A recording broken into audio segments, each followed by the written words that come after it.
Estimados integrantes del comité organizador del 11º Encuentro Internacional en la Enseñanza de la Probabilidad y la Estadística, agradezco la deferencia de invitarme a participar en las actividades de esta edición 2021. El tema de mi conferencia es Metodología bayesiana y su aplicación en un estudio de caso. Actualmente, el enfoque bayesiano continúa adquiriendo importancia en el tratamiento de problemas de distinta índole y magnitud. Una de sus características más destacadas es la posibilidad de usar datos provenientes de estudios previos y saberes especializados como un punto de partida explícito y real que, posteriormente, podrá ser actualizado a la luz de datos nuevos. De manera particular, se presentará un estudio de caso relacionado con un paciente diagnosticado con la enfermedad de Hashimoto. Se describirá de forma sucinta la aplicación de la metodología bayesiana en la articulación y adecuación de un tratamiento farmacológico, nutrimental y de entrenamiento físico.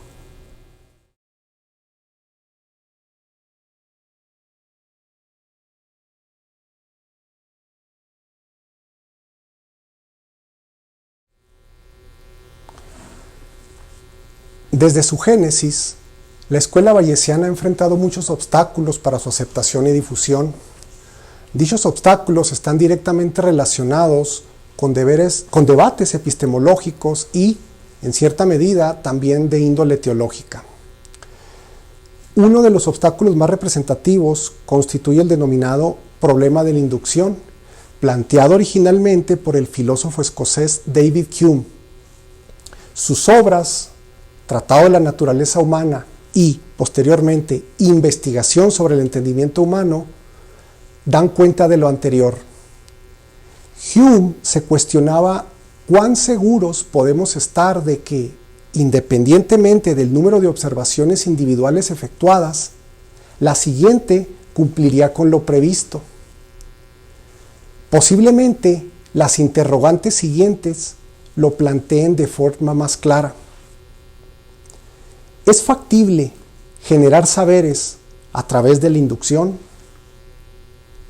¿Es posible aprender de la experiencia? ¿En qué medida la inducción es pertinente en términos epistemológicos?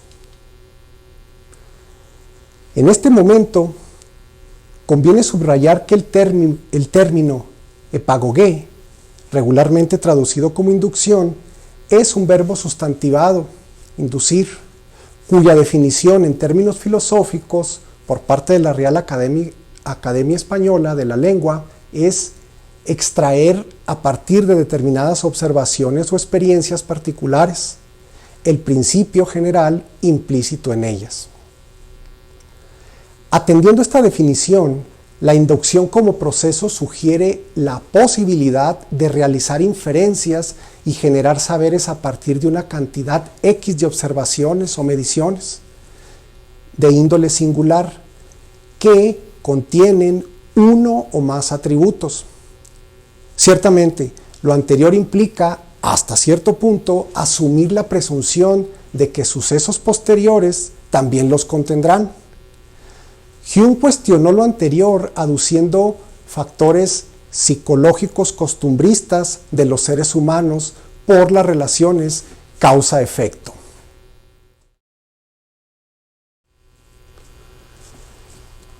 Un clásico es la metáfora del cisne. Para Hume, ningún número de observaciones de cisnes blancos nos permite inferir que todos los cisnes son blancos.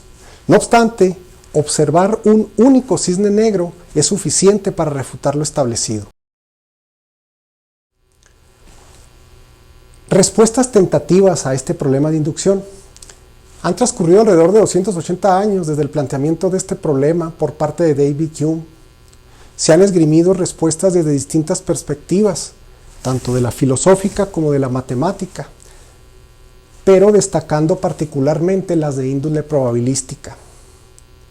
Es probable que las implicaciones teológicas derivadas animara a un contemporáneo de David Hume, el matemático y ministro religioso Thomas Bayes.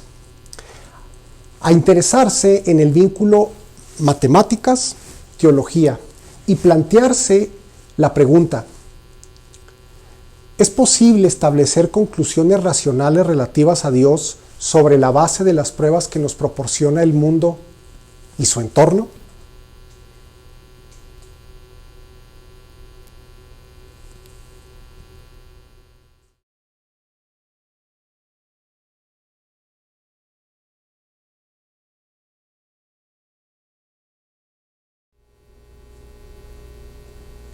En efecto, cuando se habla de bayesianismo y sus orígenes, nos tenemos que remitir a Tomás Bayes, quien, tras décadas de estudio, formuló un sistema que iba evolucionando, de modo que cada nuevo aporte de información iba aproximando cada vez más a la certidumbre. Explicándolo en términos probabilísticos, el sistema consistió en revisar una probabilidad dado que se obtenía información adicional. Es pertinente subrayar que su propuesta contradice la convicción de que la ciencia moderna debe descansar en la objetividad y precisión extrema. En sus orígenes, este sistema no tuvo mucha aceptación por parte de la comunidad científica, al menos a las pocas personas con quienes habló al respecto. No obstante, su propuesta sí permite atender el problema de la probabilidad inversa. Y este punto es muy importante para la ciencia, porque coadyuva en la generación de conclusiones generales, en enunciar leyes, por ejemplo, a partir de lo objetivamente observado y no viceversa. Tomás Bayes falleció en 1761. Los resultados de su trabajo se publicaron de forma póstuma 2 años después en un artículo.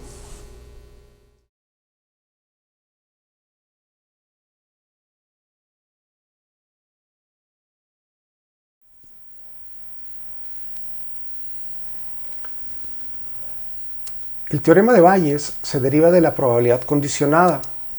Así, la probabilidad de un evento A, dado que sucedió un evento B, es igual a la razón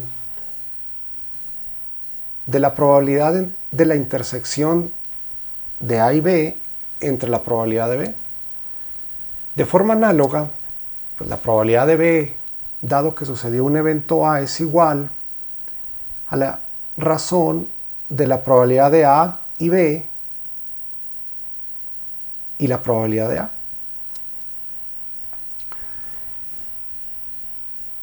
Nótese que si nosotros sustituimos esta segunda expresión en la primera, entonces podemos expresar el teorema de Bayes de la manera más básica. Es decir, la probabilidad de A dado B es igual a la probabilidad de B dado A por la probabilidad de A entre la probabilidad de B. Es decir, esta es la expresión más elemental del teorema de Bayes.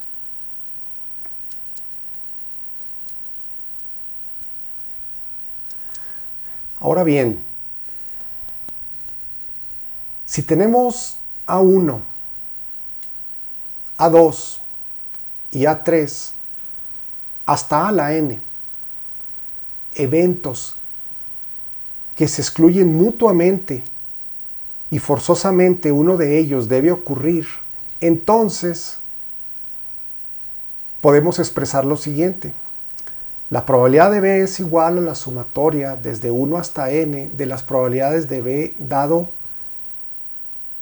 AI por la probabilidad de AI. ¿Sí? Si partimos de un suceso AJ en el lugar que ocupa A originalmente en el teorema y hacemos uso del denominador, entonces es posible que podamos obtener otra expresión de dicho teorema, que es la que estoy presentándoles aquí. En este caso aquí la probabilidad de AJ dado B sería igual a la probabilidad de B dado AJ por la probabilidad de AJ.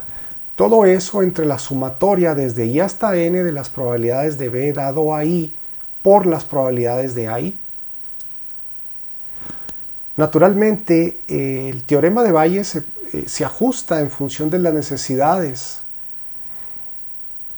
Por ejemplo, cuando n es igual a 2, entonces la expresión anterior nosotros la podemos plantear de una forma mucho más acabada, que sería la que estamos observando en este momento. Es decir, aquí sería la probabilidad de A dado B es igual a la probabilidad de A por la probabilidad de B dado A.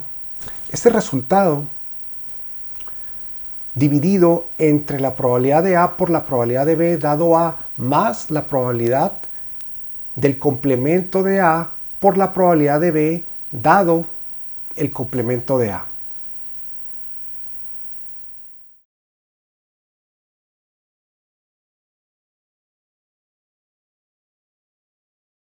En el corpus teórico de la escuela bayesiana se incluyen una amplia variedad de conceptos, claramente definidos y delimitados entre sí.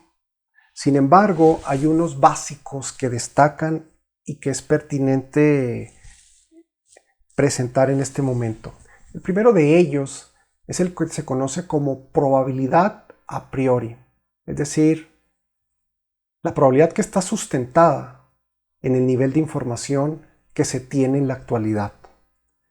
En este caso, me voy a permitir señalar que para la comunidad experta, esta es una característica distintiva precisamente de la escuela bayesiana, es que permite tomar en cuenta de forma clara, explícita y formal la información previa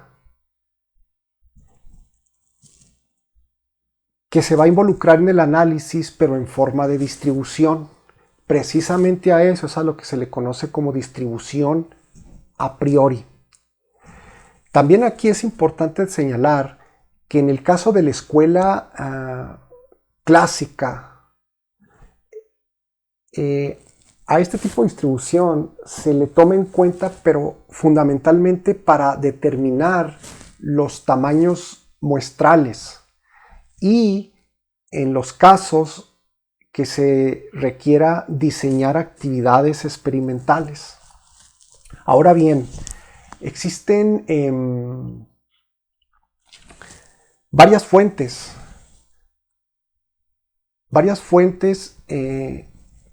para poder construir esta distribución de probabilidad a priori.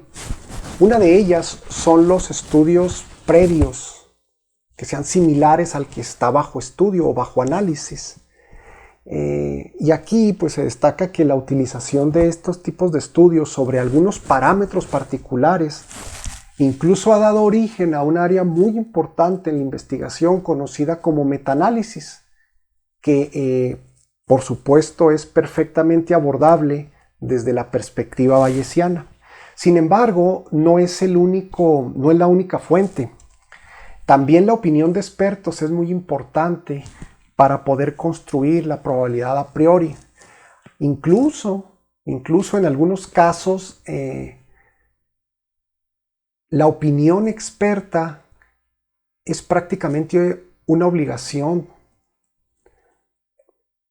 sobre todo en situaciones novedosas, donde llevar a cabo actividades experimentales puede resultar muy costoso en términos de tiempo, dinero y esfuerzo, o incluso pueden resultar prácticamente imposibles o contravenir las normas éticas.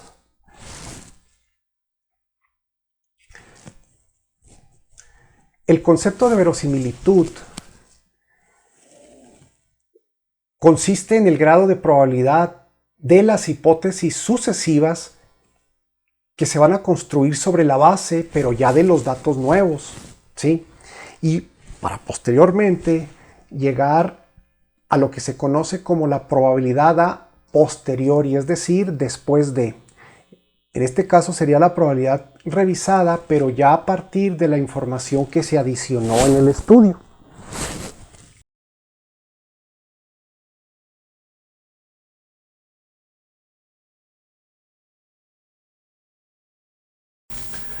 Respecto de la metodología bayesiana, no existe una única forma de trabajar con ella. De hecho, las comunidades expertas en estos campos incluso tienen algunas clasificaciones. Por ejemplo, hay análisis bayesianos subjetivos, hay una aproximación objetiva, hay una aproximación también robusta. Por cierto, esta última, la robusta, es la que asume que es muy difícil, si no imposible, especificar completamente la distribución a priori, es decir, o el modelo, el punto de partida, y por eso plantea que es mejor trabajar dentro de ciertas clases donde hay un nivel de incertidumbre sobre dicha distribución. Pero también hay otras aproximaciones, como el análisis bayesiano frecuentista y el análisis cuasi-bayesiano. En este caso, yo les presento aquí básicamente un método muy simple, que es, primero, es elaborar un resumen cuantitativo de toda la información previa existente, es decir, la probabilidad a priori, P de teta, ¿sí? Es importante señalar que esta información previa pues debe ser lo más fidedigna posible. Ahora bien,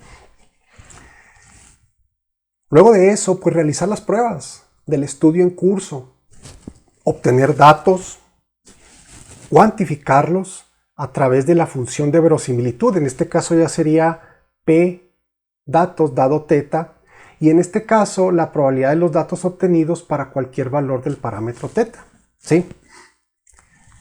Luego, es la aplicación del teorema de Bayes para examinar el grado de actualización, ¿sí?, de la probabilidad a priori, pero ya a la luz de los datos obtenidos en el estudio, y calcular la función de probabilidad a posteriori, es decir, en este caso sería la probabilidad de teta dado los datos.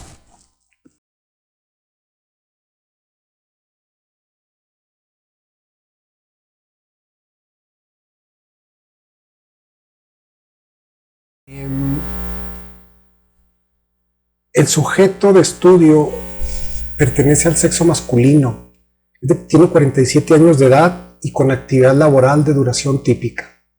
Él fue diagnosticado en 2009 con la enfermedad de Hashimoto, también llamada tiroiditis linfocítica crónica o tiroiditis autoinmunitaria. Además del análisis exhaustivo del historial clínico y exámenes físicos, se realizaron múltiples estudios ecográficos y pruebas sanguíneas especializadas en medir la presencia de anticuerpos antitiroideos. Ejemplo, antiperoxidasa tiroidea, también conocido como TPO, antitiroglobulina, también conocida como TG, y hormona estimulante de la tiroides, TSH, entre otras. Todos estos resultados, junto con el historial clínico y la valoración experta, ¿sí?, de médicos, pues permitieron confirmar el diagnóstico. Ahora bien, se sospecha que la causa raíz sea una combinación de genes asociados a uno o más desencadenantes externos. Es importante señalar que la glándula tiroides ya está dañada y causó hipotiroidismo. Por tanto, el paciente ha ingerido levotiroxina para compensar la deficiencia. Este consumo se ha llevado a cabo aproximadamente prácticamente del 2009, desde que fue diagnosticado.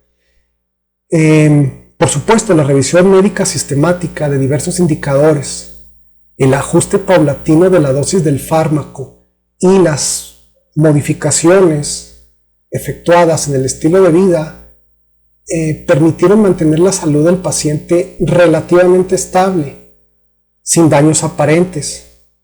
No obstante, resultados de estudios de gabinete y pruebas clínicas recientes indican la presencia de complicaciones orgánicas ampliamente documentadas como altamente relacionadas con la enfermedad de Hashimoto. Producto de lo anterior, se consideró pertinente elaborar un programa integral para su aplicación, monitoreo y evaluación de inmediata.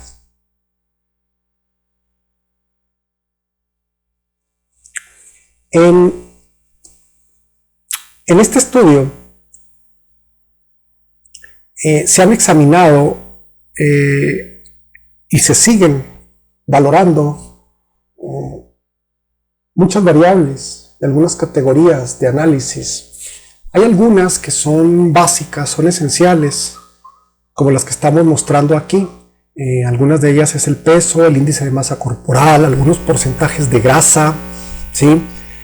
Particularmente interesa la grasa visceral, que fue uno de los índices, uno de los indicadores en el que los resultados fueron más alarmantes. También al paciente se le han estado aplicando pruebas hemáticas, ¿sí? Pues para ver sus niveles de leucocitos, monocitos, eosinófilos, basófilos, por supuesto eritrocitos y algunos otros indicadores más. En relación a las pruebas bioquímicas, el paciente se ha sometido a valoración de químicas sanguíneas de 24 elementos, entre las que destacan algunas mediciones como la creatinina, colesterol, glucosa, por supuesto el índice de riesgo coronario, fosfatasa alcalina y por supuesto algunas pruebas relacionadas con el funcionamiento hepático. Naturalmente que los indicadores relacionados con la glándula tiroides pues tienen una importancia mayúscula. Esa es la razón por la que entre 16 y 18 semanas el paciente se somete a una prueba para obtener datos de un perfil tiroideo completo, ¿sí? Además de eso, pues también hay otras pruebas como la hemoglobina glicolizada, la cistatina C y la tasa de filtración glomerular estimada, que esos son muy importantes porque uno de los resultados más alarmantes que presentó el sujeto de estudio es un funcionamiento renal alrededor del 50%.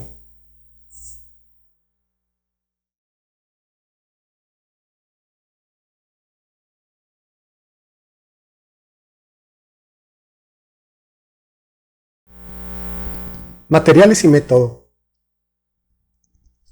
Debido a la naturaleza del problema de investigación y del objetivo planteado, se consideró pertinente planear un estudio de caso único y de tipo longitudinal.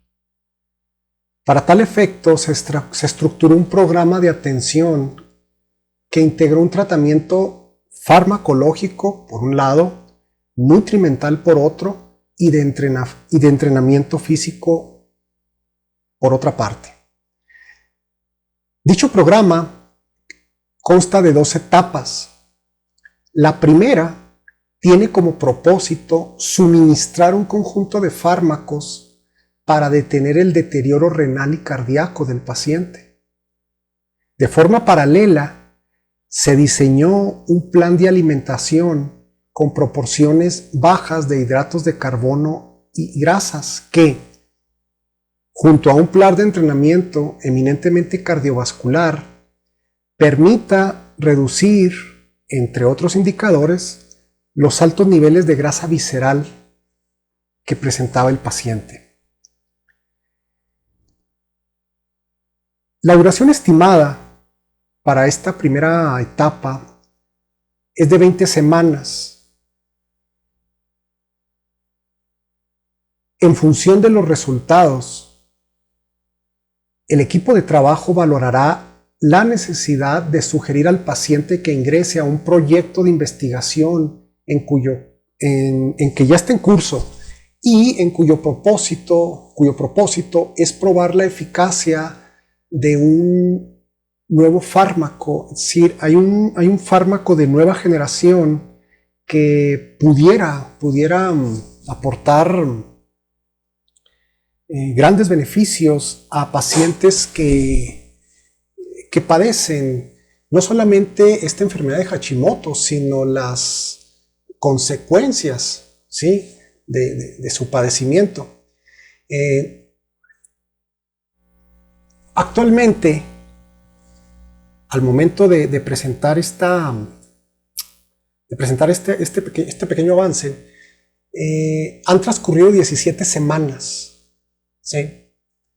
Al inicio de la semana 21 se realizarán pruebas clínicas exhaustivas para valorar los efectos que ha tenido este programa integral, es decir, el tratamiento farmacológico por una parte y el plan nutrimental y el plan de entrenamiento físico como coadyuvantes. Es importante subrayar que diariamente al paciente se registran al menos 15 indicadores. Esto es todos los días, alrededor de entre 7 y 130 horas. Los datos que se recaban día tras día se van agregando a unas bases de datos con la información previa. Esos datos se van analizando, ¿sí? Se interpretan de manera muy detallada y posteriormente se utilizan para realizar los ajustes pertinentes. Un ejemplo, el paciente inició el tratamiento aproximadamente al final de la primera semana de febrero, y el equipo de trabajo, que está integrado por un especialista en medicina interna y por una licenciada en nutrición especializada en enfermedades crónico-degenerativas, y también por un entrenador físico también especializado en cierto tipo de entrenamientos para pacientes particulares, ¿sí? Esta información de estos indicadores, cuando se analiza, se les comparte al menos una vez por semana. Entonces ahí se van haciendo los ajustes, como señalaba hace unos instantes. Ejemplo, la alimentación. El paciente inició con un plan de alrededor de 1800 calorías, ¿sí?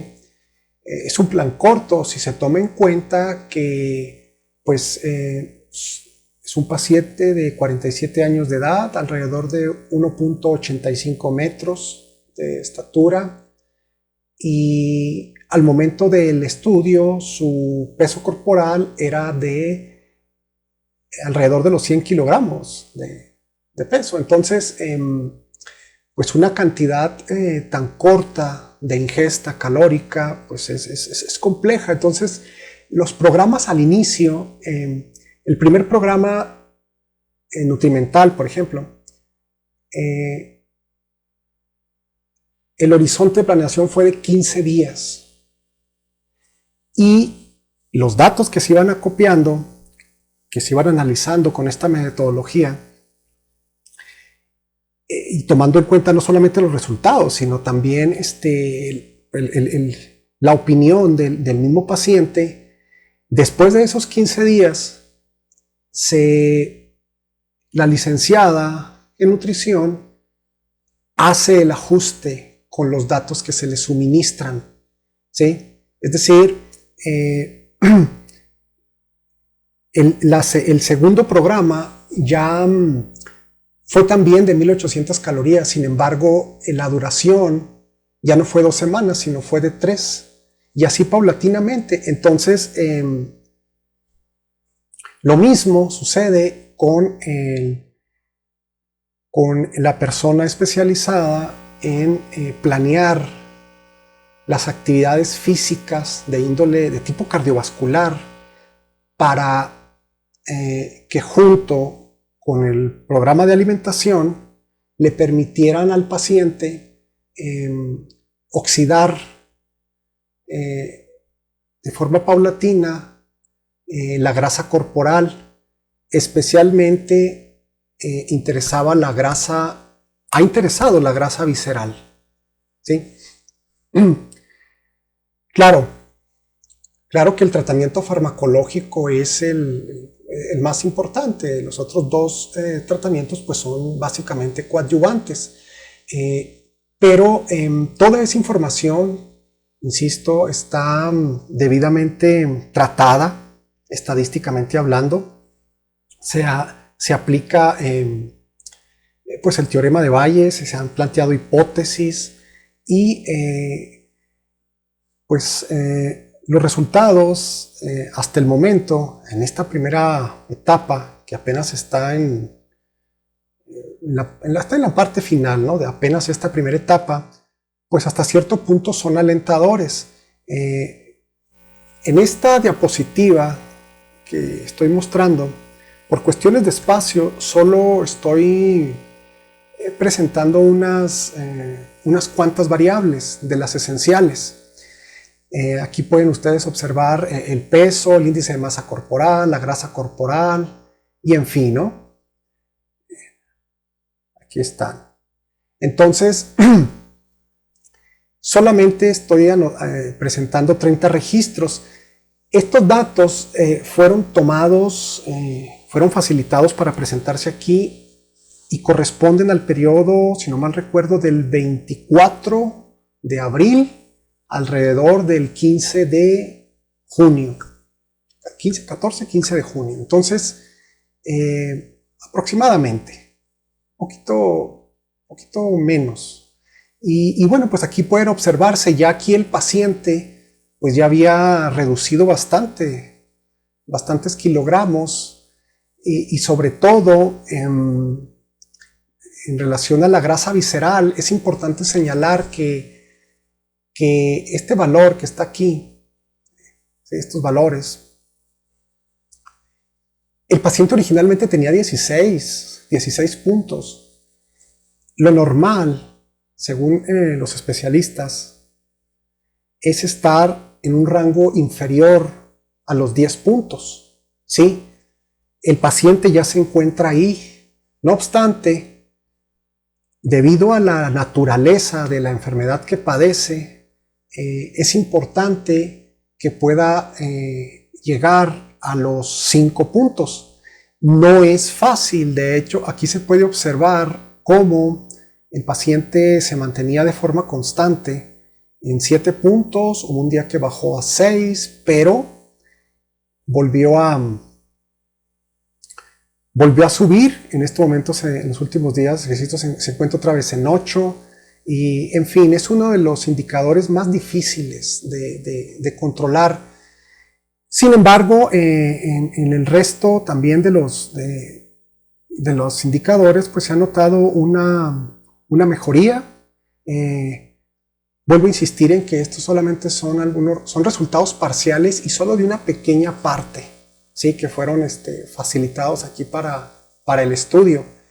Próximamente, insisto, cuando se tengan los resultados de los estudios clínicos y tomando en cuenta también un diario de campo que el paciente está elaborando, se va a realizar de nuevo un análisis riguroso para determinar cuáles son las acciones a seguir en el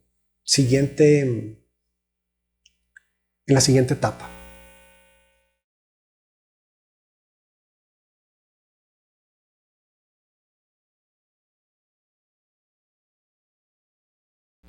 Ahora bien, respecto al razonamiento bayesiano en el ámbito educativo, ¿qué puede decirse? Primero, una de las grandes ventajas de la metodología bayesiana es que para su aplicación se requiere un proceso riguroso de reflexión, es decir, no puede aplicarse de manera mecánica. Si bien esto puede constituir una desventaja en un inicio, su enseñanza y aprendizaje puede coadyuvar en una formación más versátil. Es común observar, por ejemplo, que en los planes y programas de estudio, regularmente al tema donde se trata el teorema de Bayes, casi no se le da importancia. Generalmente está relegado en la parte final, incluso en muchos libros de texto se le anota un asterisco y se indica que es opcional. En mi opinión muy particular, ese es un error. Más aún, si tomamos como base que el razonamiento bayesiano está en consonancia con las corrientes teóricas y metodológicas del aprendizaje más representativas en las últimas décadas, ¿sí? Es probable que lo anterior se deba a que este tipo de razonamiento es más natural en los seres humanos. Es decir, valorar la información que se tiene, organizar los datos nuevos y contrastarlos con los previos, para así examinar la pertinencia de realizar posibles modificaciones y posteriormente tomar decisiones, pues realmente constituye un proceso natural en los seres humanos. Entonces, en mi opinión particular, considero que es muy importante formar en el razonamiento bayesiano, pero desde edades tempranas. Eso realmente puede contribuir a formar ciudadanos, ciudadanas, no solamente con mayor preparación, con mayor versatilidad en términos académicos, no. También sería una manera de enseñar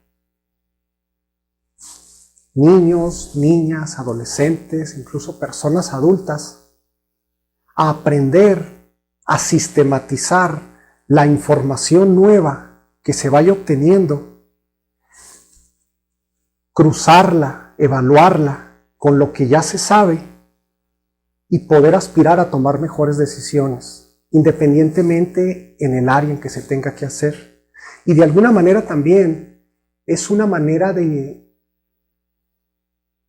decir, de informar, de sugerir que en la vida siempre estamos aprendiendo. Y si ciertos factores cambian, pues ¿por qué no uno también hacerlo?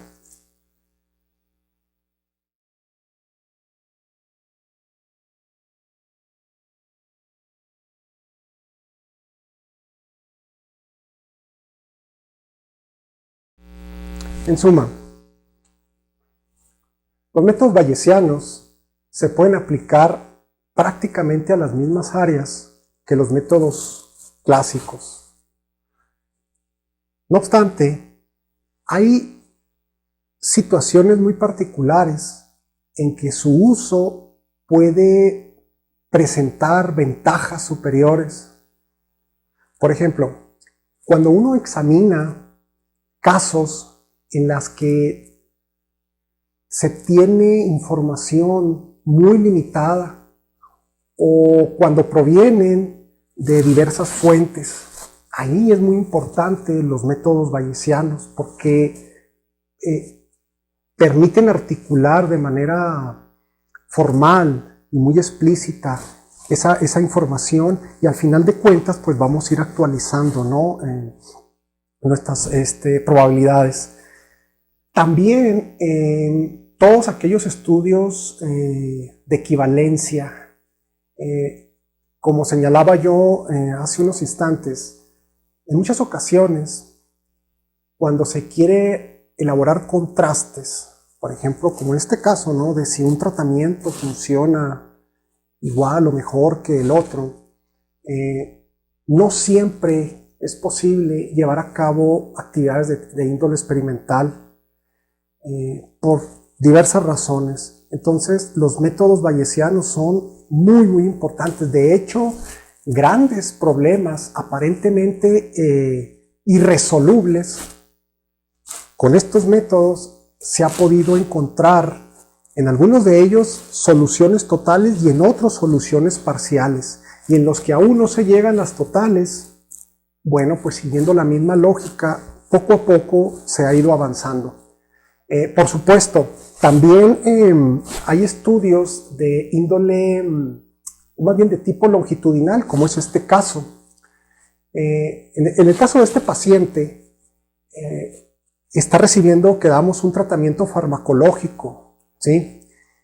Por supuesto que se están tomando en cuenta todas las reacciones secundarias y demás, ¿no? Que va presentando, por eso es que se tiene hasta cierto punto una especie de bitácora, ¿no? De diario de campo, y continuamente se están actualizando los indicadores para que posteriormente el equipo de trabajo pueda tomar decisiones.